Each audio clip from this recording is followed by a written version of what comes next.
Welcome back. So now we'll start with the electroplating process. So what exactly electroplating process is and how we are going to plate on the metal. Okay. So this electroplating process is carried out by pre-treating the object followed by electrolysis. So this before subjecting to this electrolysis process, you are going to have a pre-treatment first. Then you are going to subject that metal to electrolysis. So steps involved in the pre-treatment of this metal. Okay, first step is removal of organic impurities.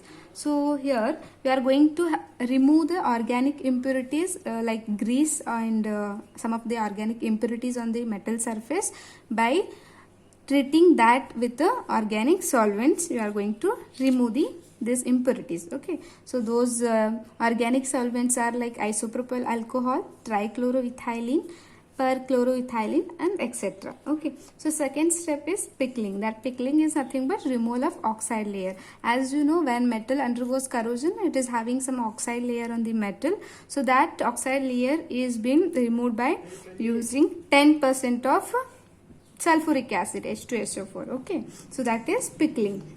So third step is polishing. So in this polishing, you already know some of the polishers are used to give a lustrous or a shiny surface to the metal. Okay, that is mechanical polishing by using silicon carbide abrasion wheels to get a bright and lustrous surface to the metal. That is polishing. Okay, so fourth one is rinsing and drying. So that particular metal which is undergoing pre-treatment, that is rinsed by hot water, and after that it is dried by dryer. Okay, so these steps are involved in the pre-treatment of the metal which is subjected to the electroplating process. So this is the pre-treatment.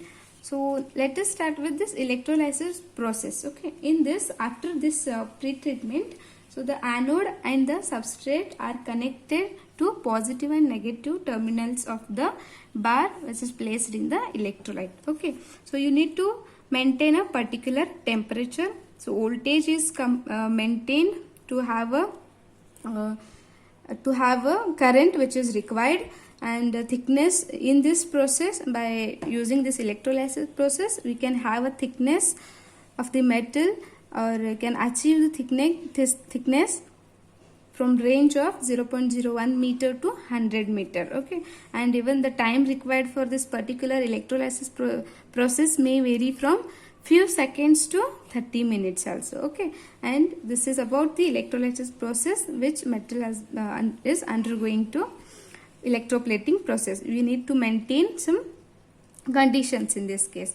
Okay, so let us study the electroplating of the chromium.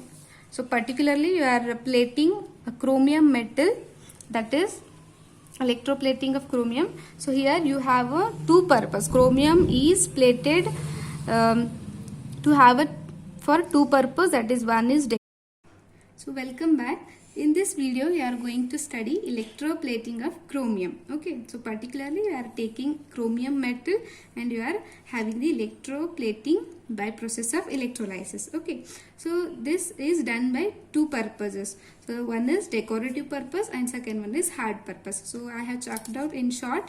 So let us study this. So we have conditions here, and in decorative purpose which conditions we need to take, and in hard purpose which conditions we are supposed to follow. Okay, so first one condition is plating bar. In order to have a electroplating, you need to have a particular bath.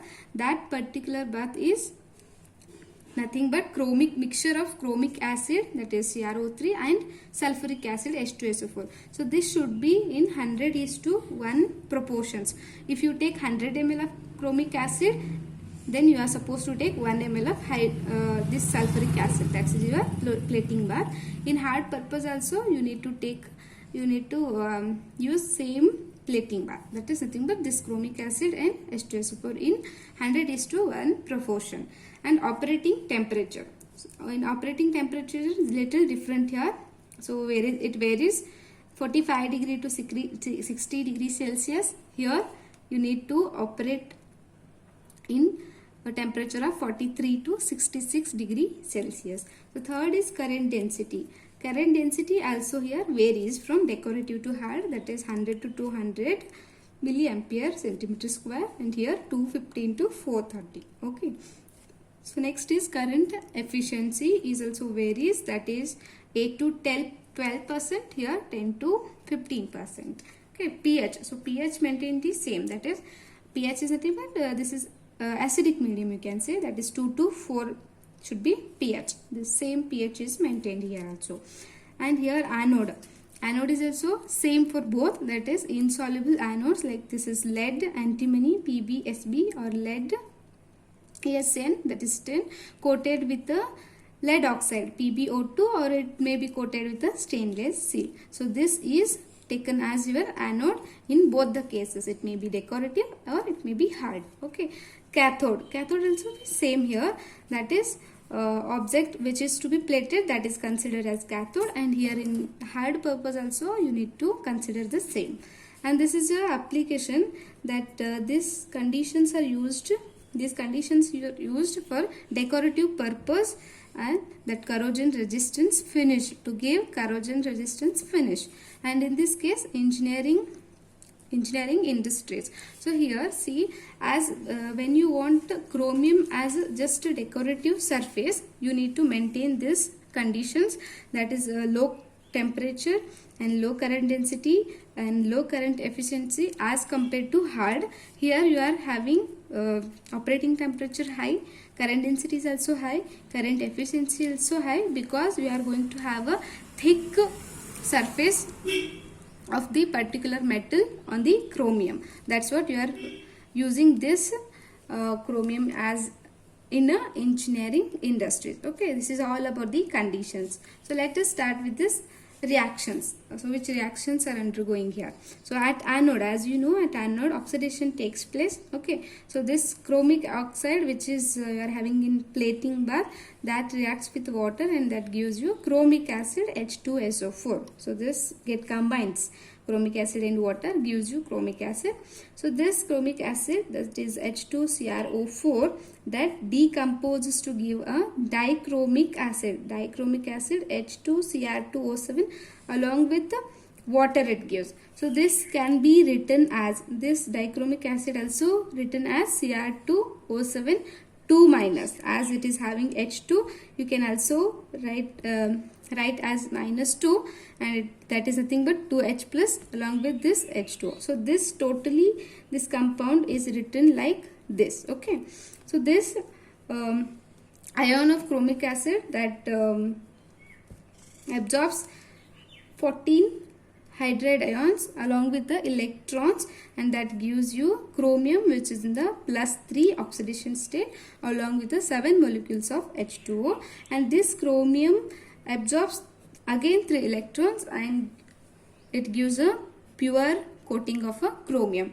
This reaction takes place at the anode. Okay, so at cathode, you know, that is reduction, that is in this case 2H2O, that gives you O2 oxygen gas along with the hydrogen ion liberation, along with the electrons are releasing in this case. Okay, so I am extremely sorry here. Actually at anode, you know, loss of electron takes place. So this reaction is taking place at the anode electrode, and this is, that is absorption of electrons that is undergoing at the cathode, right? So this is your final product, that is you are having a pure chromium plate on the metal. Okay, this is anode reaction and this is cathode reaction. Okay, so here you are using H2SO4 sulfuric acid. That acid is used, that acid is actually converts chromium +6 oxidation state to chromium +3. Here chromium +6 you are having here, and you are getting chromium +3. Okay, and this whatever you are using anode, that is insoluble anodes as this PbSb and PbSn, this is this maintains the concentration of chromium +3 here in this case, and this PbO2, that is lead oxide, that oxidizes this chromium 3 to chromium 6. Okay, so this is all about the electroplating of the chromium. Okay, so now so here uses are there. So how uses, so these are uses. So how this electroplating of chromium, it can be used. Okay, so this is decorative and corrosive resistance finish. It gives a resistant finish and finishing like cycles, automobiles, furnitures, household fittings, surgical and dental instruments, machine tools, optical instruments, etc. So in these cases you can use this process of electroplating of chromium. Okay, so now let us study this electroless plating. Okay, so just observe here, this is electroless plating. So electroless, that itself indicates electrolysis is not there. Okay, so this is electroless plating. So just go through the definition. That is, this is the method of depositing a metal or alloy over a substrate by controlled reduction of metal ions by a suitable reducing agents without electric energy. So in that case, electroplating, you are using electric energy, right? With using electric energy, you are going to have a plate, that is your electroplating. So in this case, you are not using electric energy, but by using reducing agent, you can have a plate on the metal surface. Okay, that is nothing but your electroless plating. That is, so that reduction of metal ions takes place by using a suitable reducing agent, but you are not using any electric energy in this case. Okay, so here metal M, as you are using reducing agents here, so this metal M is being converted into Mn plus. Metal is reduced to metal ion by using the reducing agents. Okay, so in this case also you are going to have a pre-treatment of the particular metal, that is done by acid treatment, electroplating a thin layer followed by heat treatment. Okay, and third one is you may take this treat that with the SnCl2, stainless chloride and lead chloride. This reaction you can give like SnCl2 and PdCl2, that gives you PD and palladium along with the stainless chloride. Okay, so this is a reaction that is for non-conducting surfaces. For example, you can have plastic or printed circuit boards. Okay, so now we'll take the next part, that is plating bath, electroless plating bath. So how this plating bath is prepared? So first, that is soluble electroless plating bath. It should be, the electroless plating bath should be soluble, and you should use a reducing agent. So reducing agents that you can use like hypophosphates, even you can use formaldehyde, that is HCHO, and you can use hydrazine. Hydrazine is nothing but NH2, NH2. So these kind of reducing agents are used here, that reduces metal to metal ion. Okay, so complexing agents. So complexing agents are nothing but these forms complex compounds with the metal ions, right? So this, in this case, you can take citrate, tartarate, and one more you can take succinate. Okay, so these are some complexing agents to improve the quality of plating. So these improves quality of the plating. Okay, so this has been used. So next, exaltant. So this exaltant is used to increase the rate. Okay, increase rate of plating. Okay, that exaltants are used like fluoride. Fluoride is also a kind of exaltant, and even glycinate. Even succinate also acts as a, exaltant in this case. And stabilizer. Stabilizer is, as you know, this prevents the instability of the bath, or it stabilizes the plating bath. Okay, stabilizes plating bath. And stabilizers are you can take Pb, lead, calcium, thorium, sometimes thiourea also used as a stabilizer. Okay, so buffer, as you know, buffer is a mixture of weak acid and weak base which resists the pH. Okay, any buffer you can take which controls the pH or which reduces the pH. So this is all about the plating bath composition. So your plating bath should have reducing agent, complexing agent. So this reduces metal to metal ion, and this complexing agent that improves the quality of plating. Example, citrate, tartrate, succinate. And exaltant, it increases the rate of plating. Examples like fluoride, glycinate, succinate. And stabilizer, it prevents the instability, or you can say it stabilizes the plating bath, like lead, calcium, thorium, thiourea. And this buffer which resists the pH. Okay, this is all about the plating bath.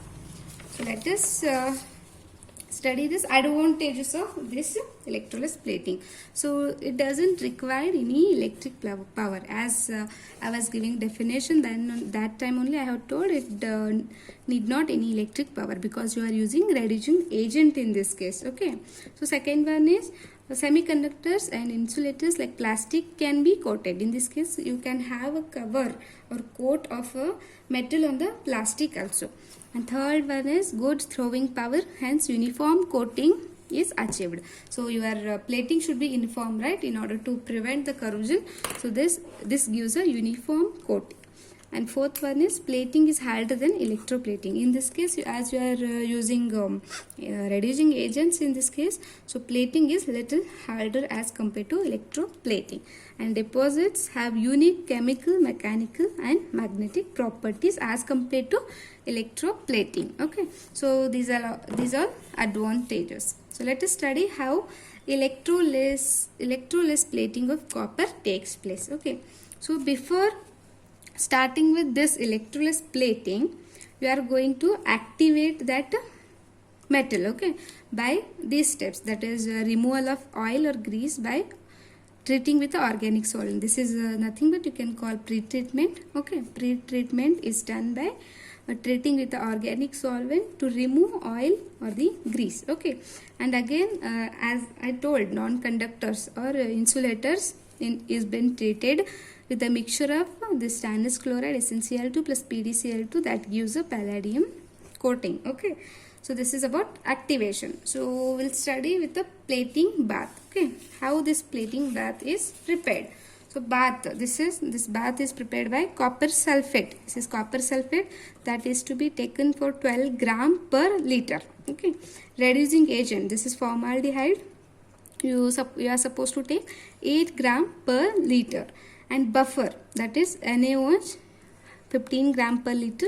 And Rochelle salt, that Rochelle salt is nothing but this is potassium, sodium, tartrate, ditartrate, tetrahydrate. Okay, so this is potassium, sodium, ditartrate, tetrahydrate.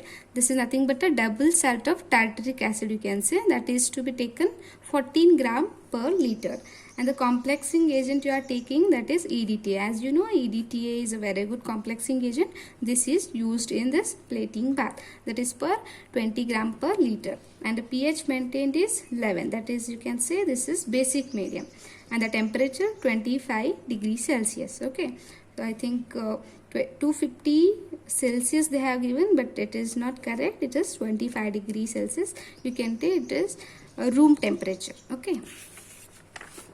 So now let us start with this reactions, how this reaction is taking place. Okay, as you know, the anode oxidation takes place along with the loss of electrons. As you know, you are having formaldehyde as a reducing agent. This formaldehyde treats with hydroxyl ions and gives a formate ion. Okay, this is formate ion, and this OH and this 1H will treat and it will give you water along with the hydrogen gas liberation and loss of electrons. So these loss of these electrons are gained by copper ion to form a copper layer on the metal surface. Okay, so this is you formed a copper layer. And overall reaction you can write here, just cancel the common terms on both sides. Thus just you have electrons and you write the reaction, that is Cu plus 2. This is formaldehyde, and then you have 4 hydroxyl ions, and here you have pure copper metal, the layer of copper, and you have formate ion and water and this H2. Okay, now the reaction is balanced. this is a reaction taking place in electroless plating of a copper. And then where we use this particular process, that is in printing circuit boards and plating on non-conductors and etc. Okay, so the composition of bath. Here composition of bath is in two medium, that is one is acid nickel bath and second one is alkaline nickel bath. Okay, so some conditions you need to maintain, that is coating solution. So in acid medium you need to take nickel chloride solution 20 gram per liter, and alkaline nickel bath, that is also same. Alkaline is nothing but base which can be dissolved in water. Okay, so this is acid, you can tell this as a base. Okay, so the solution, coating solution will be same for both, but the quantity is different. Here you are taking 20 gram, here you are taking 30 gram. Okay, that is different. And second one is reducing agent. So here in this case reducing agent in this acid nickel bath is sodium hypophosphate, which is NaH2PO2. NaH2PO2 you are supposed to take 20 gram per liter, and in alkaline medium also you are supposed to take same reducing agent. Okay, the third condition is buffer. So buffer used in this acid medium is sodium acetate. This is an organic salt which you are supposed to take, that is 10 gram per liter. Here the kind of organic solvent, that is ammonia chloride, as it is a basic medium, that is 50 gram per liter. Okay, so complexing agents are also different in this case. Here sodium succinate, here ammonium citrate. Okay, that is 55 gram per liter. And pH maintained is 4 to 5. As it is acid nickel bath, acid is nothing but 1 to 7 pH scale. That I hope you know that acid, that is nothing but pH should be 0 to 5, that is less than 7. And in alkaline it obviously it is more than 7, that you are supposed to consider 8 to 10, that is in case of base. Okay, so temperature is 93 degrees Celsius, and here in alkaline 90 degrees Celsius. Okay, so these are some conditions you need to maintain in acid nickel bath and even alkaline nickel bath. Okay, so in this case we are seeing again the chemical reactions. Here you are having this is nickel bath. Okay, nickel plating. So that we have seen, that is copper, and this is nickel plating. So here you have reducing agent as a sodium thiosulfate, that sodium hypophosphate.